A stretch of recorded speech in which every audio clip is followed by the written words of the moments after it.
Satam Season 3, Issue 5. We start out right with seeing the Queen making a message in her castle room with Nicole. I like that Nicole calls Sonic my main hedgehog, so she's still doing that. They put the message on hold as Sally starts to cry because she never even knew her mother. She apparently died short after she was born. Fortunately, she decides to listen to the message right away. The Queen explains that it all began a few years ago in the Great War. We see her come out of a flying machine as the comic illustrates better what she's talking about instead of just having her explain stuff boringly.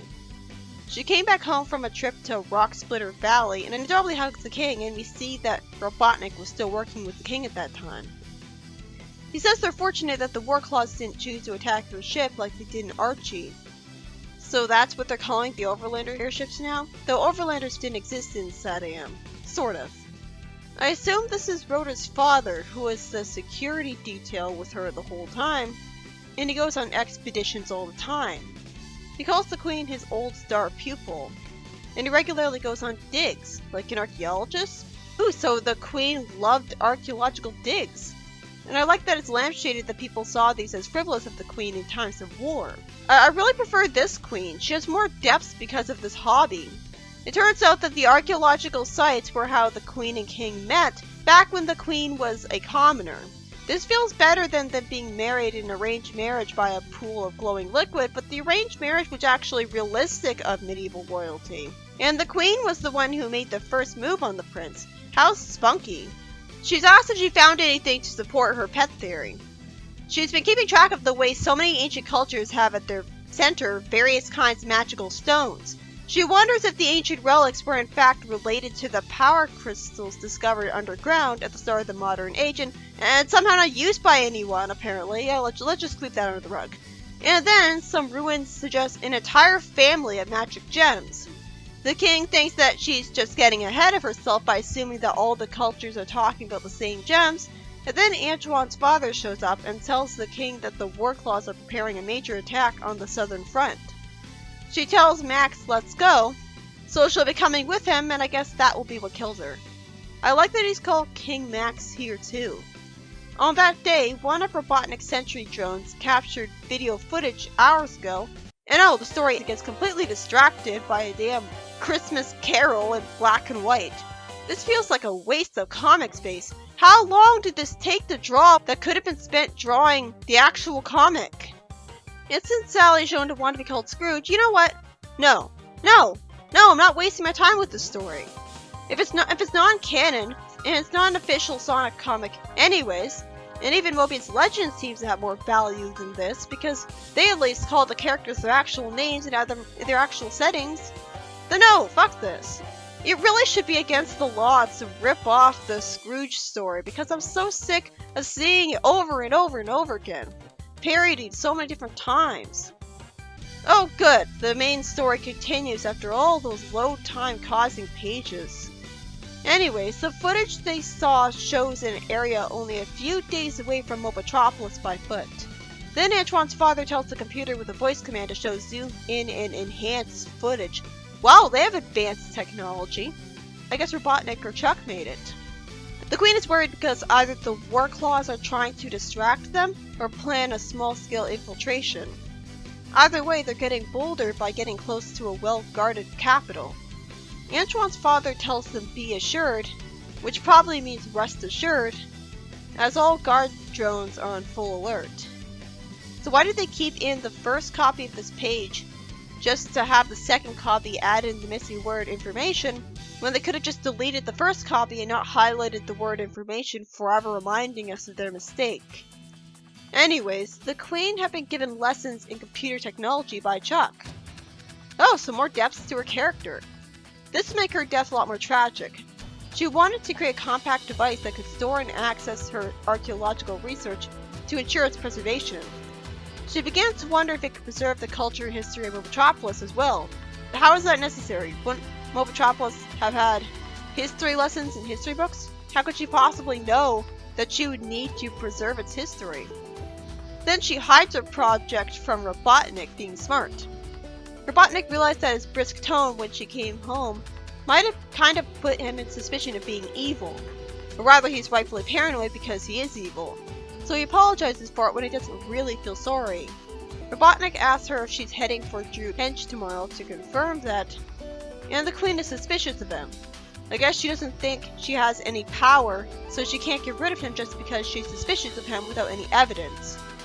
If only she had more authority, a lot of bad things could have been avoided. While the King trusts Julian with his life, the Queen says that he frightens her. There's an insincerity to the man, and he's selfish. She told him all this, and the King still trusted him! That's frustrating as all hell! The King reasons that a selfish man would be trying to help the kingdom win the war when he's not even one of their people. She wonders if Stively and Robotnik had their own plans in mind for the kingdom afterwards, and the King thinks that if they wanted to do something, they would have done it by now. The King isn't exactly reassuring when he says that she'll feel fine when she comes back from her archaeological trip. She tells Rhoda's father in the flying machine that she's still programming Nicole's interface while the actual computer is almost finished. All of a sudden, she has to be taken down here, and Antoine's mother, Evangeline, says, "As you wish." Huh, we actually get to see her. She says, leaving the flying machine, that she saw something reflective in a valley. Evangeline says, passionate, looking forward to an unknown adventure. Antoine definitely didn't take after her. I kind of wish he did. Is there any value in having a worthless coward character? Then she clicks something, and some SWAT bots, who she calls security drones, are told by her to accompany the Queen to protect her. She says, "Forwards, walk," and the robots agree. When I saw them out the corner of my eye, at first I assumed they were the War Claws or some other evil robots. It's easy to forget that these robots were once used to help the King's side. Problem is, we clearly saw in Blast to the Past that the robots in Mobotropolis weren't colored black like Shadow SWAT bots. Naturally, since that looked too intimidating. So why are these guys this color? Just because they're security drones? Evangeline says she'll keep an eye on things and keep the hovercraft ready, telling them good luck. The Queen goes to an underground tunnel, which seems to be an old Druid temple. I like that Druid sounds like Druid. The Queen is confused because normally they don't hide their temples, and she sees a wall with hieroglyphics on it, which translates to the phrase that Nicole was saying earlier. It's the phrase that's associated with Chaos Emeralds. By Star's guidance, by Sun's protection. Then they hear people screaming for help. After some comic space is wasted again, the Queen sees some War Claws who are after the book. The Queen looks scared and realizes that it was the glint of their armor, the sunlight that she had seen from above. The SWAT bots are easily destroyed with electrocution things thrown at them. See, why did Rotor make those? The Queen asks where the War Claws got EMP darts. Having too advanced tech, I don't think this would be properly explained. And the Queen tells the War Claw General that she may know how to get to the book, so they might need her alive. She's told that if she tries anything funny, she'll lose Rotor's father. Wow, a lot of comic space is wasted in the story. Of course, the Queen was just stalling for time, and had no idea how to get the book. She thought that the only things that could keep her hands steady was to say the words she had read before on the wall to reassure herself. Which makes sense since they sound like a reassuring prayer. I like that they justify her saying these words. And that's when it happened. A lot of light showed up, and for one moment she was transported to another dimension where she was open to 1,000 truths. I'm not sure what happened. Other than she gets something, and after some more pointless load screens from wasted comic space, Evangeline comes in as a Chekhov's gunman because the Queen told her earlier. I couldn't find the word canard in my dictionary. Oh, they just used too many N's. Canard means duck, false, note, or newspaper. Well, that was some meaningless French. What does that have to do with anything? She tells the Queen that they must hurry back to the hovercraft immediately. They get chased by some War Claws. It's a little hard to tell what's going on in monochrome action scenes, which is why it's hard for me to get invested in it. It's like Other M all over again. Evangeline gets left behind, the Queen is hit with a laser and drops the book. Then she tells Rhoda's father to leave the book behind so they can escape safely. Then Evangeline starts attacking, recovering from her earlier predicament, after the Queen made a distraction. I'm not sure what she did because everything's all monochrome. How would she get her hands on War Claw technology when she was frantically running away from them.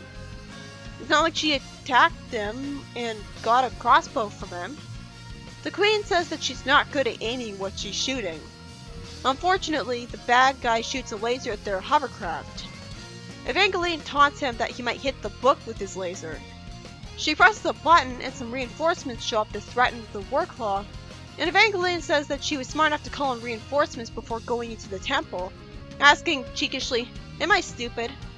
The king says that as soon as Evangeline's distress signal came in, he insisted Julian and him take the fastest ship and the best soldiers they could afford. The narration says that while the Queen wanted to tell the king everything about why the Warclaws were after the book, she couldn't tell them that in front of Robotnik. It hit her. The advanced tech the Warclaws had, Robotnik's interest in the expedition, he wanted the book. Since the king trusted Robotnik, she couldn't tell him and give him the affirmation of her life's work. She hugs the king, showing that they're a happy couple once again. My god, these load times take forever. This wasn't the case with the previous issues, and I'm not sure what's to load with monochrome art. I really gotta compliment the tension of the previous scene though, because I expected her to die there, and Evangeline to die. In retrospect, I shouldn't have expected this because Sally wasn't born yet, apparently. But instead, by the end of the next year, she had just about finished Nicole. It's quite novel that she made her and not the obvious boring choice like Uncle Chucker wrote her. Her creator should be someone unique because she's a main character. We see the doctor telling the Queen that while her unborn baby is perfectly fine, there's some abnormally high blood pressure in the Queen, coupled with the low platelet count.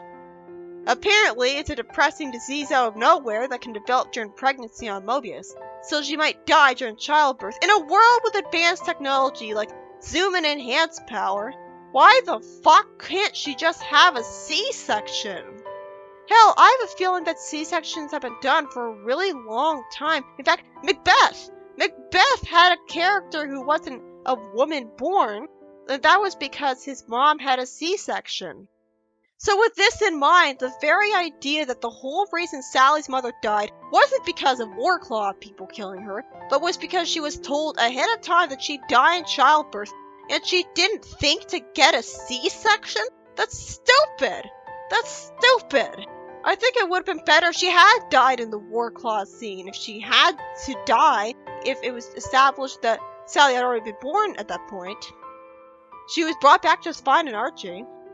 The doctor at least says that they'll need to stimulate an early birth for the well-being of the baby. So maybe there's some hope. I don't know, like maybe the disease won't progress so badly if they don't do an early birth. The king reveals that Nicole sounds just like the Queen because she has her voice. Her final piece before the computer's complete is a special vocal interface that allows the user to interact with the computer as if it's a person. So Sally will always have a piece of her with her. In a world with technology like this, the C-section isn't even mentioned. The king reassures her again, but since he's always been established to be an idiot, who even dismantled the military that saved his wife's life, mind you, he's not exactly comforting. The Queen tells Sally about the Chaos Emeralds. She tells her to search through the ruins of the Druid, of Maga, of the Mandara, of all the ancient peoples, to find clues that may help reveal the emeralds' location. Why don't you know that already? You're an archaeologist, and finding clues and you don't know where they are right away? I assumed she would already know that and tell them all about it. The Queen lampshades what a burden she's placing on her daughter, but says she has no one else to turn to. Sally cries and she tries to stay strong like the leader she is, emotionally suppressing her kind of depression, just like in Archie Sonic. She tells Sonic to send out a message for all the freedom fighter groups to meet. Sonic is irritated at her trying to stay strong and lie that she's fine, and says that he wants to know if she'll be okay, even though it should be obvious that she'll just lie that she's okay again to him. Well, that was a lot to take in. So Sally's mother was the creator of Nicole, and an archaeologist who discovered a magical book, and she tells Sally about the Chaos Emeralds.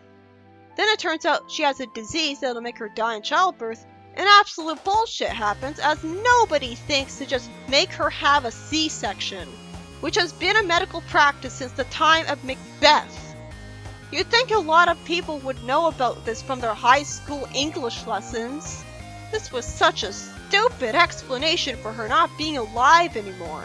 I would have preferred if she had died because of the war clause and Sally was already born at that point. But instead, the story stretches on longer than it needs to, and with all the load times and the pointless comic space wasters, it was dragging out as it is. Okay, positives. I need to focus on the positives because I did like the story when I was experiencing it. I especially loved the fact that there was history.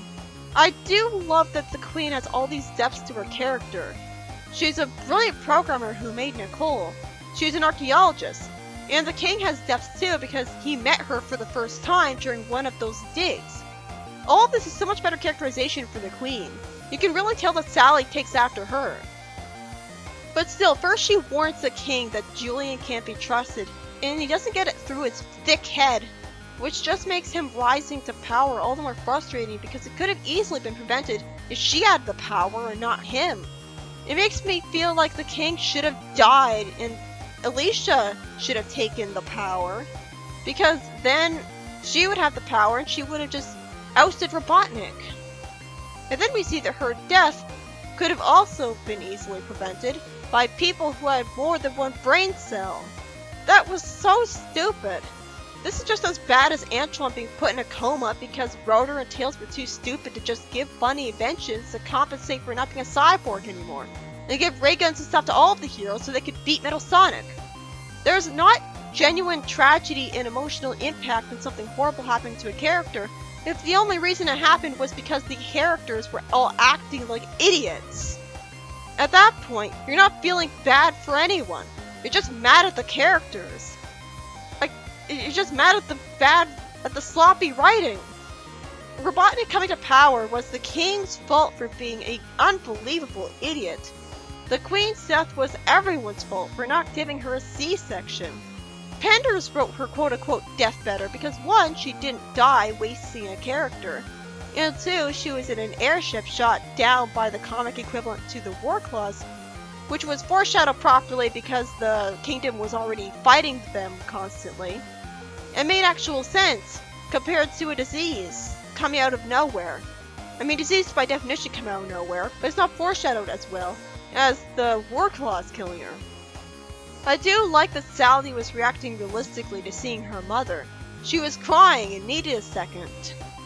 And Antoine's mother was portrayed the best they possibly could. I thought we'd just see her in that one panel, but instead she's a brave soldier who's smart talking just like Sonic, making me wish that Antoine took after her. Who does he take after? Certainly not his father, certainly not his mother. But come on, the idea of a C-section didn't even occur to her? Really? She's supposed to be a brilliant programmer. I hope she's still alive. But considering that the latest comic release for this was in Chapter 7, all of my hopes for a satisfying ending have vanished. Because we're just now getting to the heroes learning about the Chaos Emeralds now, right when the comic's about to end. I hope they're still working on this comic and they didn't arbitrarily stop doing it forever. Because if we don't get a proper happy ending, it won't do much to undo the fact that Satam ended on a cliffhanger.